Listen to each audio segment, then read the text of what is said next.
আপনারা ইতিমধ্যে বিভিন্ন সংবাদ মাধ্যমে দেখছেন যে দুইজন ছাত্র উপদেষ্টা তারা কিন্তু মন্ত্রীপাড়ায় থাকছেন। তাদেরকে বলতে চাই, রাজনীতি করছেন নতুন দলের ব্যানারে আর আস্তানা গেড়েছেন সরকারি কোয়ার্টারে।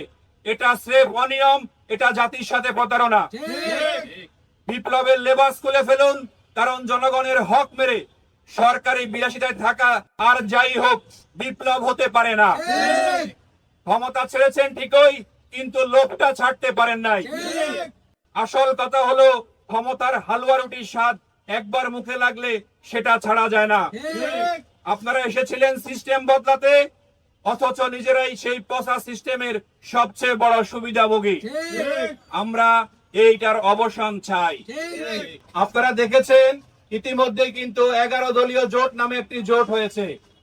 এই জোটটি একটি আদর্শহীন জোট, অনেকটা মিক্সড বিরিয়ানির মতো, কিন্তু এই বিরিয়ানির কোনো স্বাদ নাই।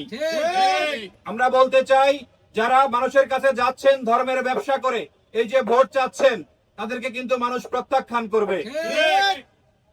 আমরা ইতিমধ্যে জেনেছি আপনারা কিন্তু বেহেশতের টিকিট দিচ্ছেন এই যারা 11 দলীয় জোটে আছেন। ভোটের ব্যালটে সিল দিয়ে বেহেশতে যাওয়ার কিন্তু কোনো সুযোগ নাই।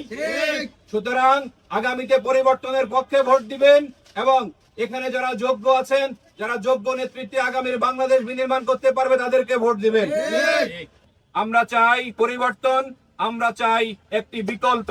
সুতরাং গণ অধিকার পরিষদ এবং ট্রাক মার্কাই এই ঢাকা 11 আসনের একটি বিকল্প রাজনৈতিক শক্তি।